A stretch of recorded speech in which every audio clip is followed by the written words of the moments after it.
Hi everyone, welcome to my channel. I'm Mary and I love to share my many projects I have going on around here with you guys.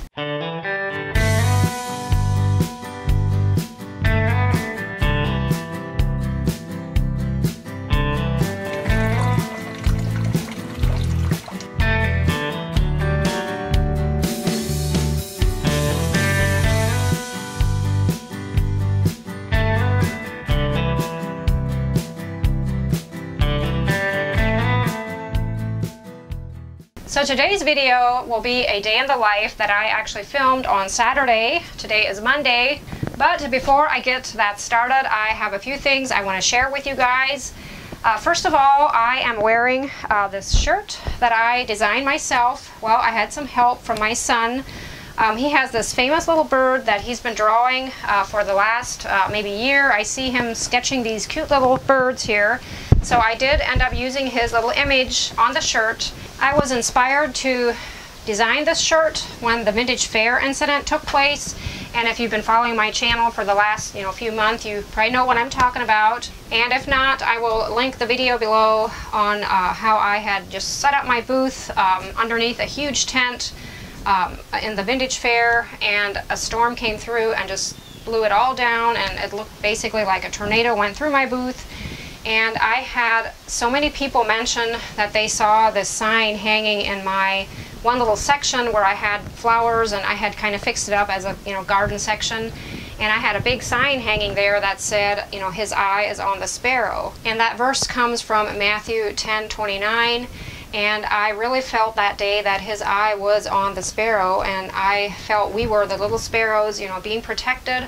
So maybe you've been through some, tough times, or you just need to be reminded that, his eye is always on the sparrow. So if you want to buy this shirt, it is available on Teespring, and I will link it below. And if I do figure out how I can have my actual little Teespring store underneath the video, you may see it there. So I wanted to talk just a little bit about the Vintage Fair. You guys know what happened, but what I've been doing since then as far as all that furniture and the stuff that got damaged.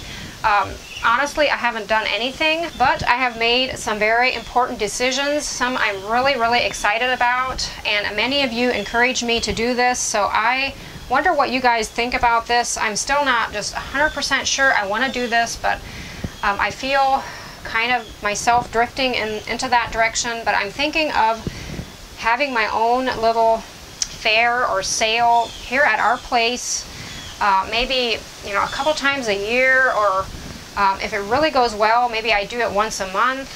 But my main problem is we do not have parking on our property here, so I would really need to limit the amount of people that come.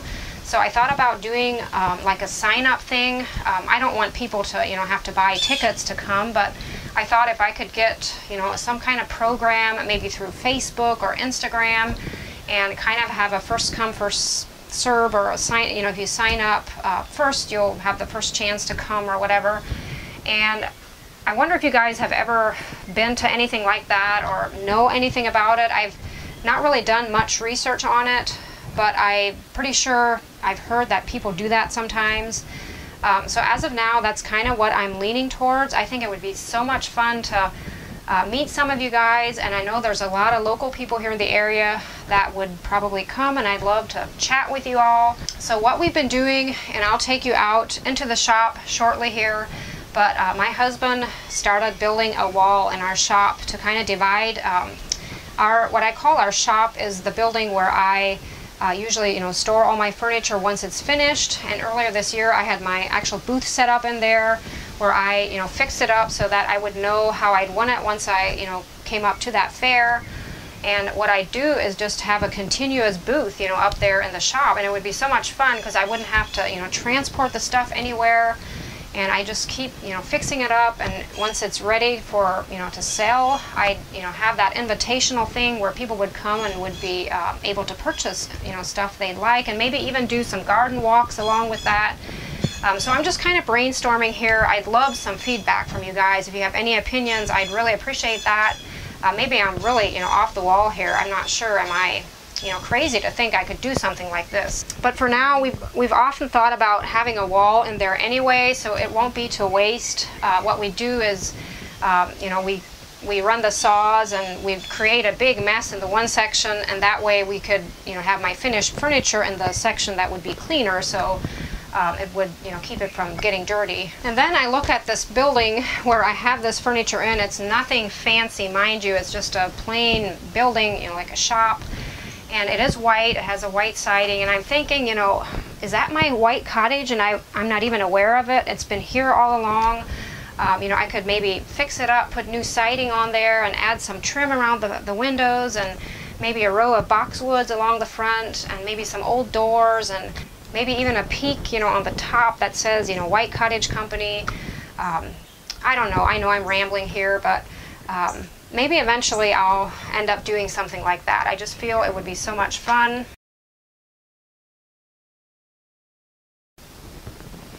So here is the new wall that is going up here. I am really excited about it. I'm planning to have shiplap put on there, of course. Can't wait. And I'll show you guys some of the furniture that got damaged in the fair.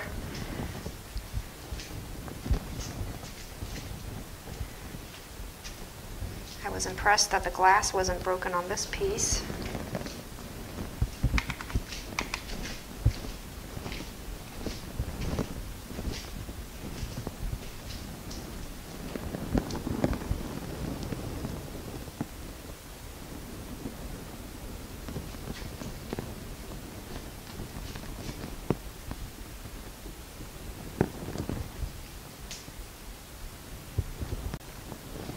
So a lot of the pieces have, you know, paint scratched off where, you know, something, you know, everything just fell over each other and into each other. So of course, you know, naturally there's going to be paint scratched off, and it's, you know, bad enough on some of these pieces that I'll have to actually refinish it. And often it's hard to just, you know, refinish one little spot. You're going to have to end up, you know, maybe refinishing a whole top or a whole side. So it definitely will, you know, take some time. And I'm not quite sure how it's going to work with, I used Annie Sloan clear wax for a lot of these pieces, and that is more like an oil base, you know, top coat. So I'm not sure how my water-based paint will work with that. I guess I'll just have to find out. And here is that Matthew 10:29 sign I was talking about, and it did not receive any damage, I don't believe. And some of these pieces got some water damage too. I can see where the center is kind of pulling up. And back to the day in the life that I filmed on Saturday. It was just a normal day. I fixed some food. I always like to kind of have some food in store for the weekend. So any of the food that I fixed on Saturday, I will create a bundle, a recipe bundle of, and I'll have them available on my Etsy shop. You won't be paying much for it. I want to share it with you guys, but that's kind of the only way right now I can, you know, get it to you. My morning routine has pretty much been the same for years. It's definitely nothing too exciting. You know, I get up, get dressed. I always make our bed. I cannot stand to climb into a bed that's not made in the evening. And then of course, you know, I fix my hair. I usually wear it up.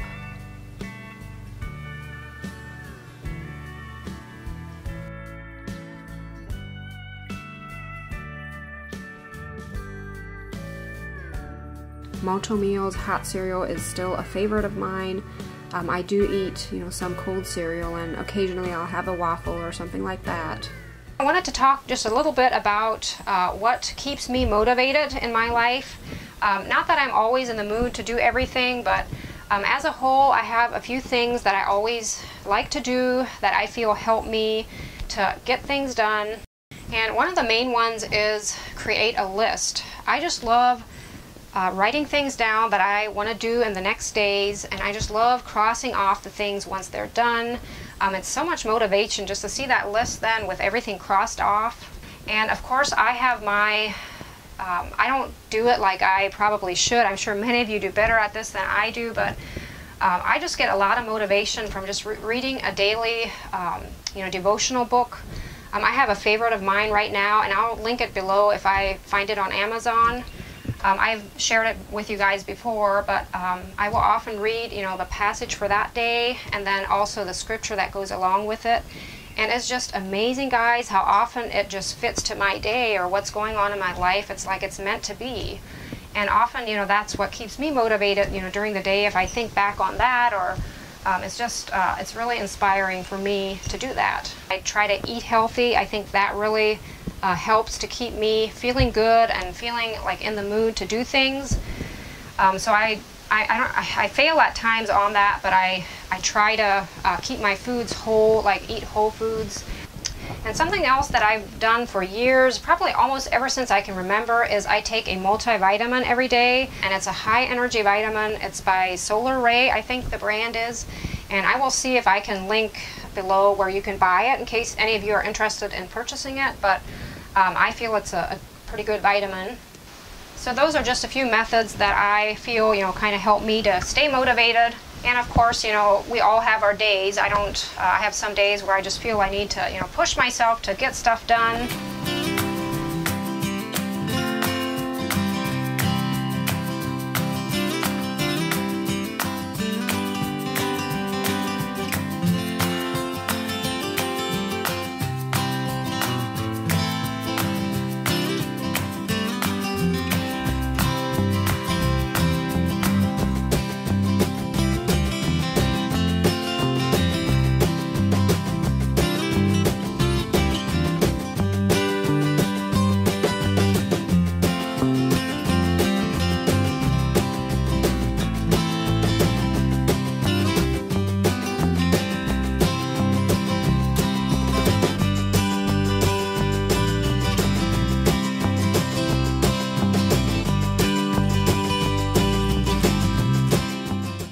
I need to make a Walnut Creek cheese run this morning. That is a store here locally. They have a branch in Walnut Creek and in Berlin. I usually go to the one in Berlin. And my car is blocked in this morning, so I will just be taking the truck.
For lunch, we are having mashed potatoes and chicken, and in this case, I have boneless thighs that I will lightly fry and then put in the crock pot with a gravy for about an hour and a half.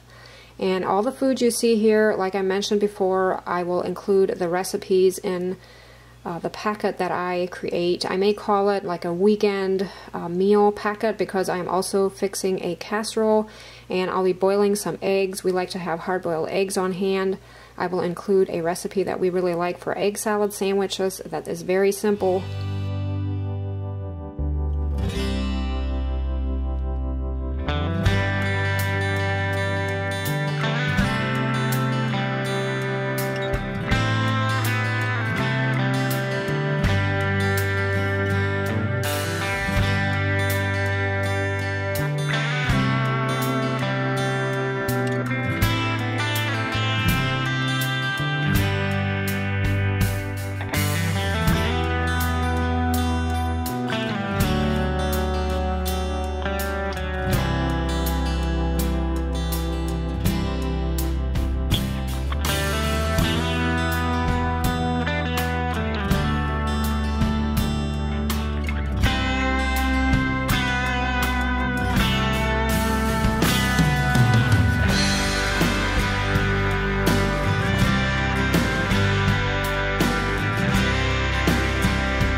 I'm also making granola bars, and I believe in my last day in the life I had also made these.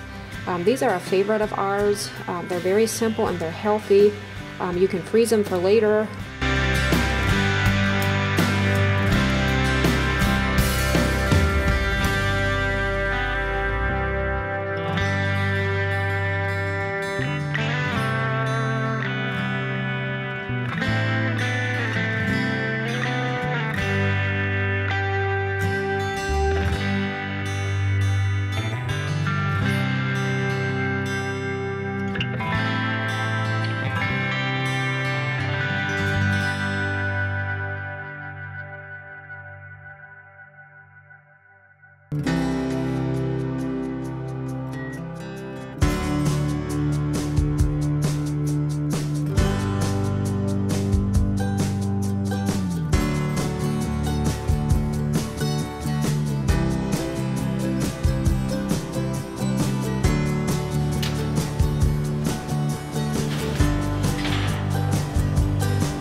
Washing dishes for now today. I feel like I've washed tons of dishes with all the food fixing, but that's the way it is if you work in the kitchen.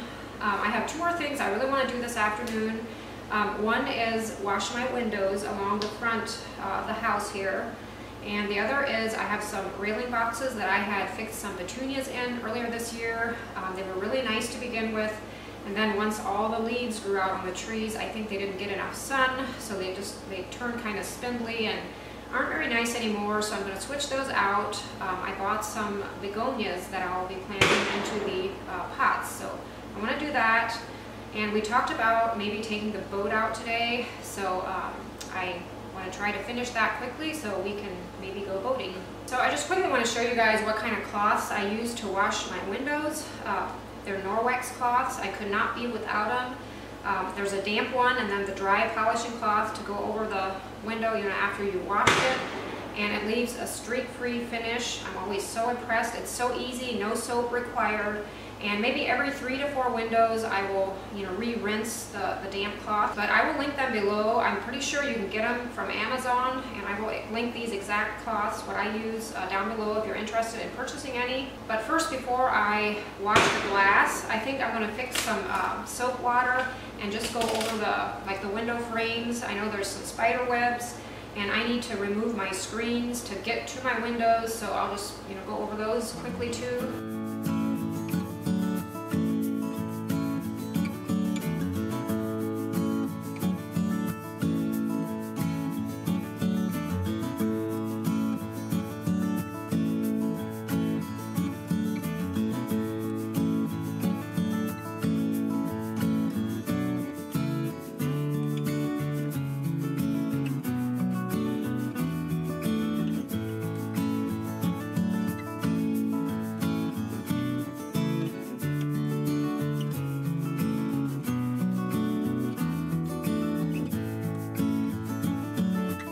So this is what the gunshots were all about.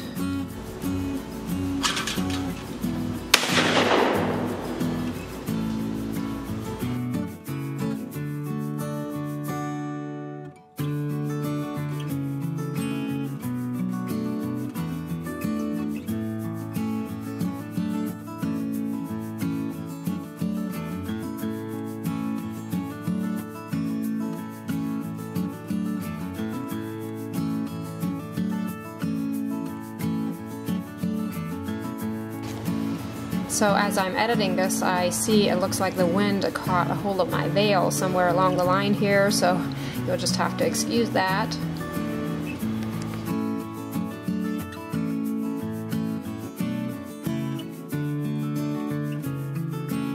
So we're not sure what's going on with this guy. He has lost a lot of weight this summer. This usually happens during the summer, but maybe never quite this much. He's still, he eats a lot, and he seems happy, and he doesn't seem to be in pain or anything. So, for that reason, we haven't taken him to the vet yet, but I'm almost ready to make an appointment because I just feel he's way too skinny.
So as you can see, we ended our day with lots of water fun. I think it ended up being maybe 9:30 by the time we got home. So we were out there for a long time. So thanks so much for watching my videos. I appreciate it, and I hope you are having a great week, and I'll see you in the next one. Bye.